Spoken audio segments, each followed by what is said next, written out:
Ya, bersama Sidi ada apa berita? Harga kedelai impor terus bergerak liar tanpa mampu dikendalikan oleh pemerintah. Sejak nilai tukar rupiah terhadap dolar Amerika anjlok, harga kedelai di pasaran menembus Rp9.600 per kilogramnya. Perajin tahu dan juga tempe menjerit dan akan melakukan mogok produksi selama 3 hari, 9 hingga 11 September mendatang. Artinya, makanan murah dan bergizi ini tidak akan ada di pasaran selama 3 hari. Pemerintah nggak merhatikan saya, ini percuma kalau begini. Nah, kedelai mahal apa mahal, bikin susah aja nih rakyat kecil nggak diperhatikan. Harga kedelai impor semakin tak terkendali dan bergerak liar setelah nilai tukar rupiah atas dolar Amerika terus anjlok. Harga kedelai saat ini menembus Rp9.600 per kilogram. Perajin tempe dan tahu menjerit. Apalagi tidak ada solusi permanen pemerintah untuk menyelesaikan masalah yang terus berulang setiap nilai tukar rupiah merosot.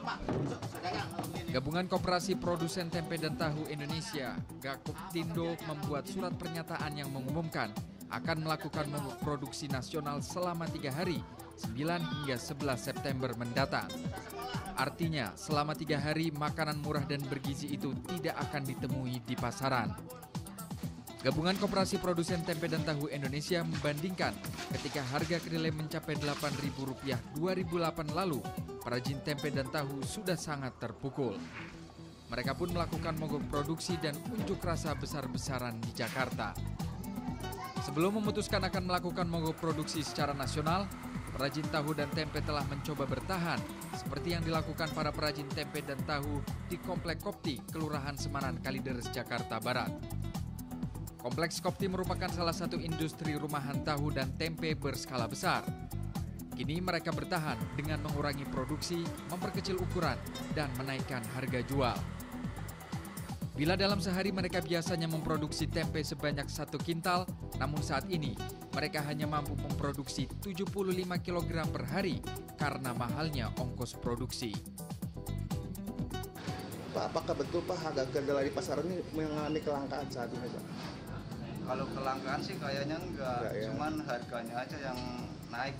Harga kaitan kedelai impor Pak ya? Impor, ya, dari itu Amerika. Harga dari awalnya berapa sih Pak sampai sekarang mengalami kenaikan? Kemarin waktu habis lebaran masih 7.500 per kilo. Sementara itu kenaikan harga kedelai impor mengakibatkan kedelai sulit didapatkan. Pengecer kedelai mengatakan mereka hanya menyimpan stok kedelai impor sangat sedikit. Pak, apakah betul Pak kata kedelai impor ini mengalami kelangkaan Pak? Ya langka sekali enggak, ya. Tetap ada, cuma stoknya menipis. Stoknya menipis. Ya. Apakah betul ada kenaikan harga Pak? Kalau kedelai sih untuk impor setiap kali dolar naik, kedelai pasti naik. Pasti naik. Pemerintah sebenarnya telah berbuat dengan mengeluarkan kebijakan stabilisasi harga kedelai untuk mengatasi gejolak harga akhir Mei 2013 lalu. Harga yang ditetapkan melalui Peraturan Menteri Perdagangan menyebutkan harga 1 kg kedelai Rp7.700. Sayangnya, harga tetap tidak terkendali dan terus naik dipengaruhi nilai tukar yang melemah. Gejolak harga kedelai mulai muncul sejak pasca reformasi 1998. Kala itu Dana Moneter Internasional (IMF) meminta diberlakukannya persaingan bebas, peran Bulog diganti para importir. Akibatnya ketersediaan harga kedelai dalam negeri tidak diketahui karena dikuasai para importir. Ironinya, mekanisme pasar itu tidak mampu dikontrol baik pemerintah. Saking bebasnya, importir berubah menjadi kartel. Mereka dapat mengatur harga dan berapa banyak kedelai yang akan dilepas di pasar. Lalu sampai kapan pemerintah akan membiarkan kartel-kartel itu menguasai harga kedelai? Sementara produksi kedelai dalam negeri sangat sedikit dan tak mampu menutupi kebutuhan kedelai dalam negeri sebesar 2,5 ton per tahun untuk tahun 2013 ini. Tim Liputan, JAK TV.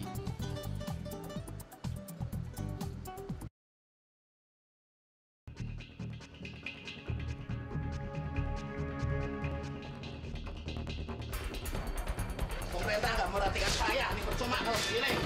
Nah, kedelai mahal apa mahal. Kita panggil semua. Panggil kita pulang kampung.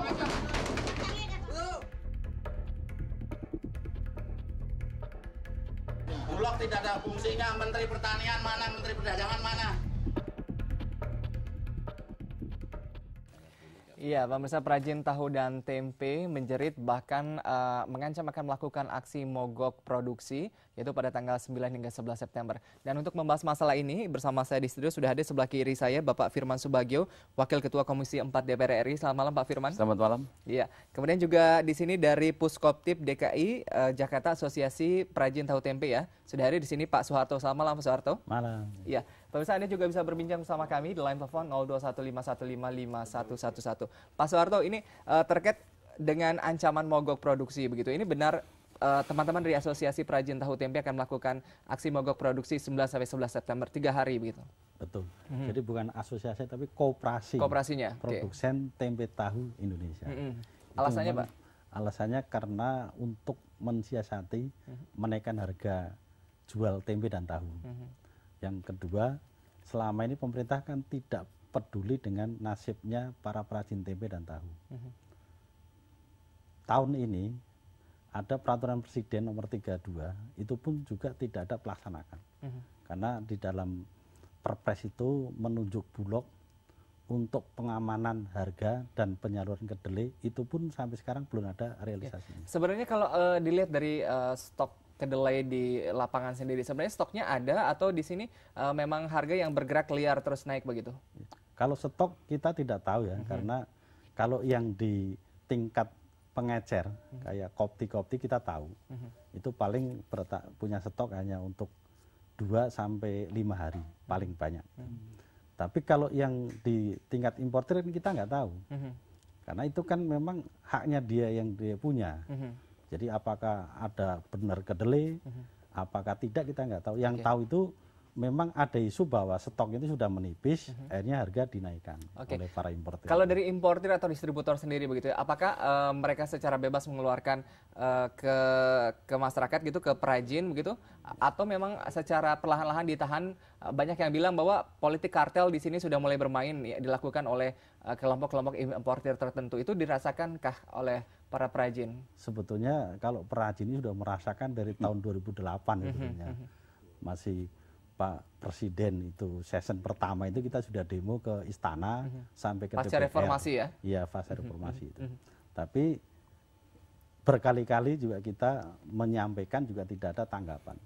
Sampai yang terakhir itu kita demo tidak produksi tahun 2012, juga janjinya Pak Presiden itu di hadapan media itu kan dia akan merevitalisasi Bulog untuk stabilisasi harga. Tapi ternyata sampai sekarang belum ada pelaksanaannya. Ya, Pak Firmansyah ini melihat tampaknya memang ideologinya cukup berbeda begitu ya.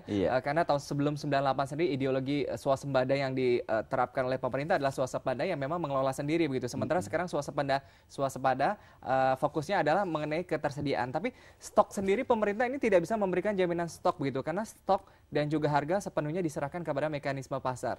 Apa yang bisa dilakukan oleh pemerintah dan juga DPR untuk masalah ini? Begini, kalau kita bicara tentang masalah komoditi kedelai, saya sudah 2 tahun yang lalu, saya ini hampir 4 tahun memimpin Komisi 4, sudah memberikan warning kepada pemerintah. Pertama, kalau kita lihat latar belakang sejarah daripada perkedelaian nasional, tahun 92, kita ini bisa swasembada kedelai sampai 2 juta ton. Namun kita memang mempunyai kurang lebih 1.700 hektar lahan kedelai kita.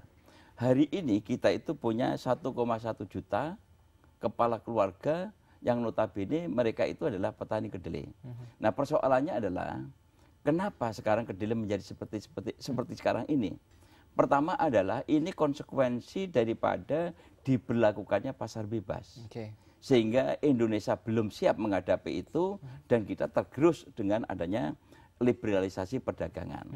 Nah, menariknya adalah dengan kondisi seperti ini pemerintah tidak serta-merta untuk secara serius bagaimana mengatasi persoalan ini. Tapi kalau bicara mengenai kedelai ini kan sebenarnya sejak lama kedelai ini bisa dimasukkan dalam kelompok makanan yang cukup strategis ya, Pak Soeharto ya, setuju? Betul. Nah, begini. Hari ini Komisi 4 itu telah melakukan revisi undang-undang. Undang-undang nomor 7 tentang pangan, di mana mengamanatkan 2 hal yang disampaikan Pak Arto tadi. Pertama adalah segera pemerintah itu membentuk lembaga ketahanan pangan nasional yang berfungsi sebagaimana Bulog yang lalu. Ketika itu Bulog sudah benar di zaman Orde Baru. Bulog adalah sebagai stabilitator dan kemudian Bulog sebagai penyangga. Nah, ketika itu dianulir oleh MOU dengan IMF. Sekarang kita juga ada urusan dengan IMF. Oleh karena itu undang-undang ini sudah kita kembalikan lagi kepada pemerintah supaya Bulog itu dikembalikan seperti Bulog masa lalu. Sehingga pemerintah itu betul-betul mampu menjaga stok pangan nasional dan kedelai ini segera ditetapkan menjadi komoditi strategis. Tadi disampaikan kenapa pemerintah tidak punya stok, karena memang kedelai belum masuk daripada komoditi strategis. Oleh karena itu inilah kami mendesak kepada pemerintah, kepada Bapak Presiden, carut marut tentang masalah pangan ini tidak hanya kedelai, juga yang lain-lain segera menetapkan lembaga itu, Bulog kembalikan kepada Bulog masa lalu dan segera tetapkan komoditi strategis ini supaya pemerintah bisa mengatur stok pangan dan tidak diserahkan kepada mekanisme pasar. Tapi Pak Soeharto bicara mengenai kedelai begitu kan, untuk sebenarnya meskipun pemerintah tidak ada stok dan juga tidak bisa mengatur harga gitu ya, tapi kan mematok harga eceran tertinggi. Sejauh ini efektif nggak di lapangan? Iya, jadi ada aturan Permendak nomor 26 untuk diberlakukan 1 bulan mulai 1 Juli sampai dengan 30 Juli. Itu mengatur pembelian kedelai ke petani itu 7.000 dan menjual kepada pengrajin itu 7.450. Tapi praktek di lapangan itu justru nggak ada kontrol. Jadi dia buat aturan itu nggak punya sanksi. Mestinya kan kalau membuat aturan itu ada sanksinya. Kalau tidak mematuhi itu bagaimana? Jangankan cantuman sanksi, kontrolnya tidak. Ternyata di lapangan lebih tinggi. Jadi di lapangan itu bulan Juli itu sudah 7.600, 7.800. Itu lebih tinggi daripada aturan itu. Ya Pak Firman, ini banyak yang menduga bahwa banyak yang bermain di sini begitu ya. Tadi politik kartel disebut-sebut sendiri. Tapi kalau dari Komisi 4 bisa melihat itu nggak akan ditanggapi, tapi kita harus break sejenak Pak Firman. Pak Soeharto sebentar. Ya Pak Mirsa jangan kemana-mana. Pembahasan masih akan kami lanjutkan dan bagaimana juga pantauan tahu dan juga tempe di pasar-pasar tradisional saat ini. Kami akan kembali dengan laporan langsungnya usai pesan-pesan berikut ini. Ya, pemirsa, kenaikan harga kacang kedelai impor memang berdampak besar bagi industri tahu dan juga tempe. Para perajin tahu dan juga tempe terpaksa mengurangi produksi dan memperkecil ukuran hingga menaikkan harga jual tahu tempe.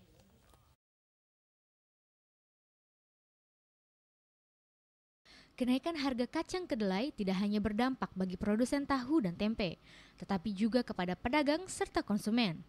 Produsen tahu dan tempe terpaksa mengecilkan ukuran, sementara pedagang menaikkan harga sebesar 30%. Harga kacang kedelai impor yang mencapai Rp9.200 per kilogram turut mempengaruhi produksi tahu dan tempe dalam negeri. Seperti yang dialami perajin tahu dan tempe di Jalan Bangka 11 Mampang, Jakarta Selatan, Ahmad Hussein, yang mengurangi ukuran tahu dan tempenya, serta menaikkan harga menjadi Rp66.000 per kaleng, demi menutupi biaya produksi. Ya sekitar 30%-an menurun, 30%-an lah menurun dari biasanya gitu ya. Biasa kita 1 ton ya sekitar 7 sampai 6 kintal bikinnya gitu. Karena makin banyak produksi ya makin banyak kerugiannya kan gitu. Tingginya harga tahu yang dijual produsen membuat pedagang juga menaikkan harga tahu.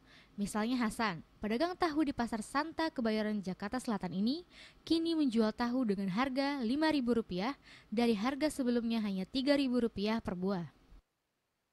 Ya pemirsa, kenaikan harga kacang kedelai ternyata tidak hanya berdampak pada produsen tahu dan tempe, tetapi juga pada harga tahu dan tempe di pasaran. Dan saat ini saya sedang berada di Pasar Santa Kebayoran Baru, Jakarta Selatan, dan di samping saya sudah ada bersama Bapak Hasan, penjual tahu dan tempe. Ya Pak, semenjak kenaikan harga kedelai ini Pak, dari pedagang sendiri apa yang dirasakan Pak? Ya kalau sekarang mah kita udah nggak bisa ngomong gitu. Ya tolong deh pemerintah perhatikan rakyat kecil gitu aja. Kalau dari pembeli sendiri Pak, ada keluhan nggak Pak? Ya udah otomatis dong ada keluhan, ibu-ibu kenapa naik, ya alasannya ya begitulah. Udah nggak bisa cerita panjang lebar saya gitu. Harapannya Pak dari pedagang Pak? Ya harapan ya mudah-mudahan ya pemerintah memperhatikan rakyat kecil gitu, bisa turun kacang kedelainya gitu aja. Susah juga ya, agak mahal gitu. Jadi aku juga agak-agak bingung belinya juga gitu. Biasanya 3.000 jadi 5.000 gitu. Ya tahu lah ini dikurangi apa enggak, kalau bisa dikurangi lagi gitu, masukin dengan harga yang biasa gitu. Kalau nggak 4.000 lah ya 3,5 atau 5.000.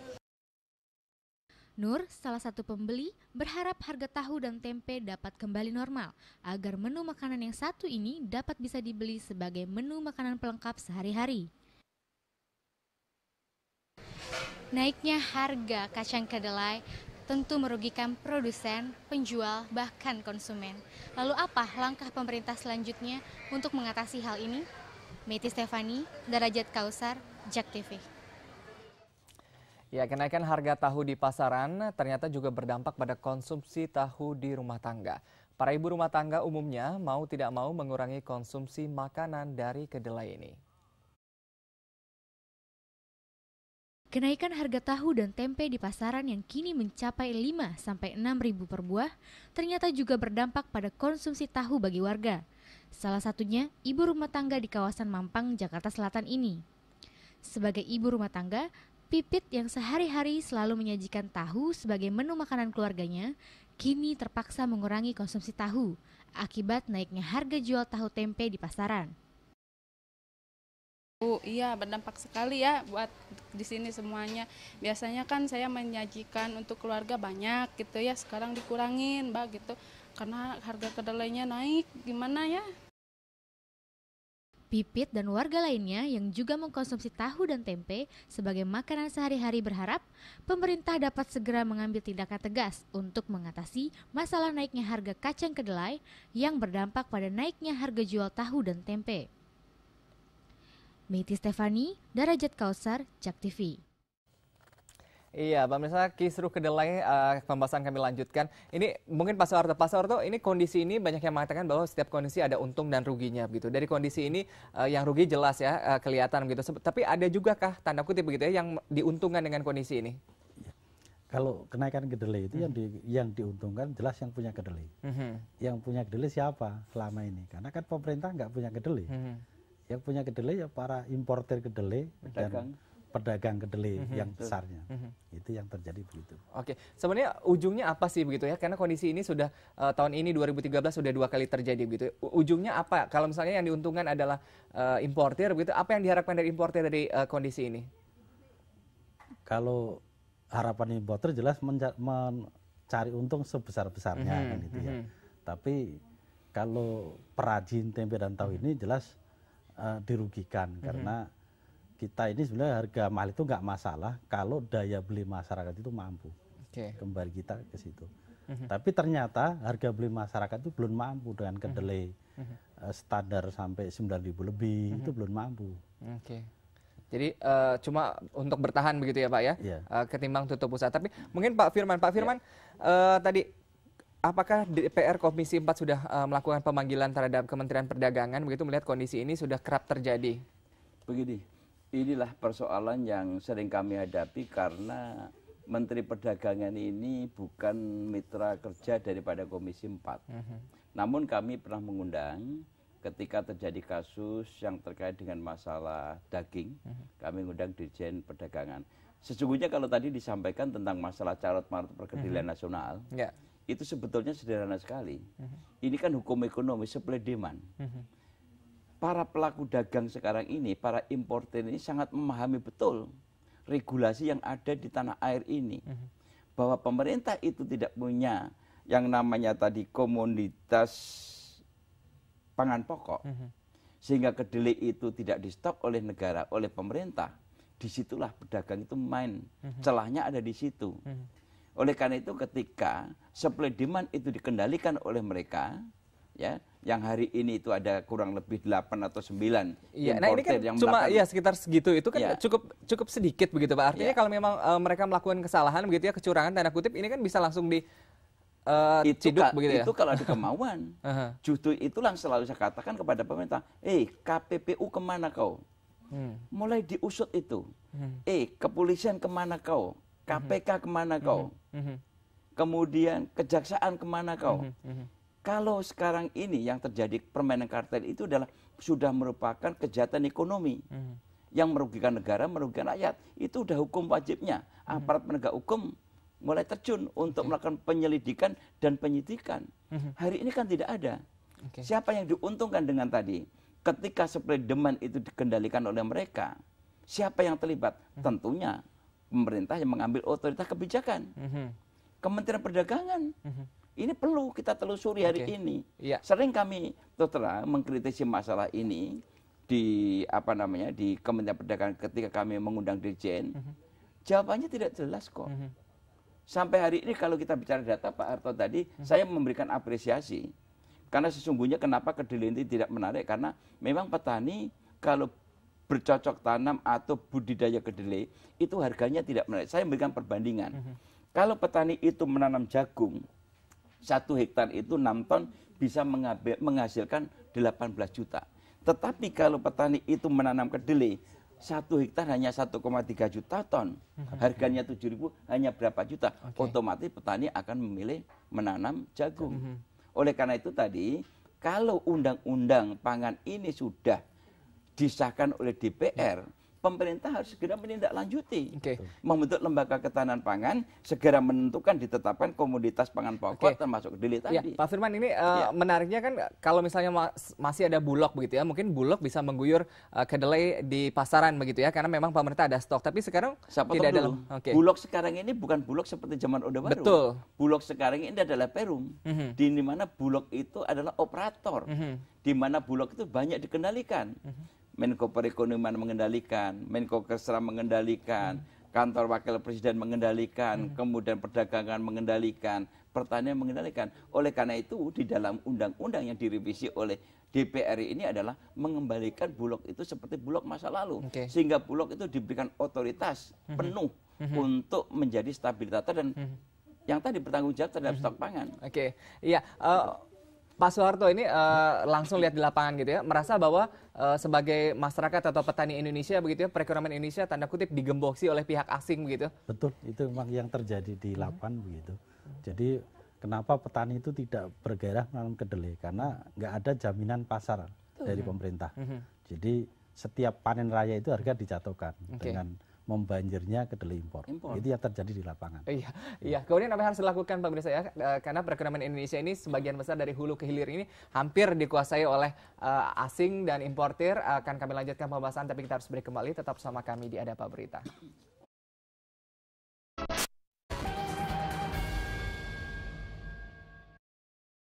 Ya, Pak Pemirsa, Rektor Institut Pertanian Bogor IPB Heri Suhardianto mengatakan pemerintah harus secepatnya melakukan kebijakan yang pro pertanian Indonesia. Tidak mengimpor bahan pertanian seperti kacang kedelai karena berdasarkan hasil penelitian IPB, kacang kedelai terbukti bisa ditanam di daerah pasang surut seperti di Indonesia. IPB melakukan perubahan pemikiran agar mereka lebih memperhatikan pertanian. Karena itulah maka tema Disnatalis IPB ke-50 ini adalah pengaruh utamaan pertanian untuk pembangunan berkelanjutan.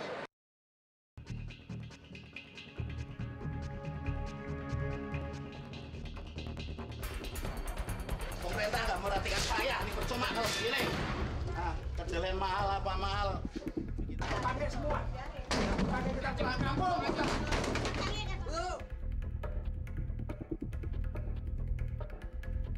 Bulog tidak ada fungsinya. Menteri Pertanian mana? Menteri Perdagangan mana? Iya, Pak Pemirsa, sepertinya Bulog sendiri ini tidak mampu menahan liarnya pergerakan dari persaingan usaha kartel ini ya. Pak Firman, ini kemudian apa yang harus dilakukan upaya pemerintah? Apakah permainan tanda kutip begitu ya, tarik ulur bea masuk impor sendiri ini akan menjadi permainan berikutnya untuk menyelesaikan masalah kedelai di Indonesia? Memang ini adalah salah satu strategi daripada pelaku kartel atau importir yang notabene tadi sudah terlanjur keenakan melakukan oligopoli. Saya ingat setahun yang lalu ketika terjadi demo atau terjadi ketidakpuasan daripada pengrajin dan mereka membuang bahan baku dan kemudian gegap gempitanya pemerintah memutuskan biar tarif biaya masuknya di 0% kan. Berapa kerugian negara ketika itu? Dari Agustus sampai Desember kita hitung itu kurang lebih 400 miliar. Hari ini akan diulang lagi. Karena dengan adanya cara-cara seperti itu itulah yang akan meraih keuntungan besar adalah pelaku kartel tadi. Karena memang tadi saya katakan mereka tahu kelemahan daripada pemerintah karena tidak punya stok. Kemudian yang menguasai komoditi adalah mereka, sehingga supply demand diatur dan kemudian dikondisikan seperti ini akhirnya nanti pemerintah gegap-gempita memasukkan kembali kedelai dengan biaya masuk diturunkan. Kerugian negara akan terjadi lagi yang kedua kalinya. Oke, iya, ini menarik. Tapi kita coba angkat telepon dulu. Ada pemirsa yang ingin bergabung. Halo, selamat malam. Halo. Malam Pak. Dengan siapa di mana Pak? Ya, selamat malam. Iya, dengan siapa di mana Pak? Sanusi di Pamulang. Dari Pamulang, silakan Pak Sanusi. Iya, Pak Adam. Jadi Pak Firman, selamat malam. Selamat malam, assalamualaikum. Ya, assalamualaikum warahmatullahi wabarakatuh. Ya, ya Pak. jadi saya kira itu pemerintah tidak boleh membiarkan para pengrajin kita khususnya tahu tempe itu seharusnya pemerintah harus melindungi. Ada proteksi tidak hanya bea masuk. Tapi juga ada hal-hal lain yang sifatnya adalah memfasilitasi mereka untuk lebih berkembang, lebih mempunyai pasaran yang lebih konstruktif gitu. Dengan kata lain bahwa saya sepakat dengan Pak Firman tadi itu bahwa fungsi Bulog itu harus dikembalikan otoritasnya untuk mengendalikan harga-harga tempe dan kacang kedelai ini kan sejak dulu kan sejak zaman Orde Baru kita pernah melakukan ekspor ke Jepang, juga sampai kepada negara-negara lain yang butuh para petani kita sangat luar biasa. Ini yang sangat konyol sekali kalau dibiarkan begini, malah pemerintah tidak peduli, tidak melindungi daripada para pengrajin atau pengusaha tempe kita itu. Terima kasih Mas Adam. Assalamualaikum Baik, Waalaikumsalam warahmatullahi wabarakatuh. Mungkin ke Pak Firman lagi. Pak Firman, ini bagaimana caranya begitu ya? Sementara Pak Soeharto juga katakan kedelai lokal ini punya potensi yang kualitasnya cukup bagus. Tadi Rektor IPB juga mengatakan, tapi terbatas kondisi lahan yang kurang di Indonesia. Begini, kalau kita bicara tentang lahan, lagi-lagi pemerintah ini konsisten nggak sih melaksanakan undang-undang yang telah diproduksi oleh DPR? Kita punya Undang-Undang Nomor 41 Tahun 99 tentang pelindungan lahan pertanian berkelanjutan. Tadi saya katakan kita itu 92 itu punya lahan pertanian kurang lebih 1,7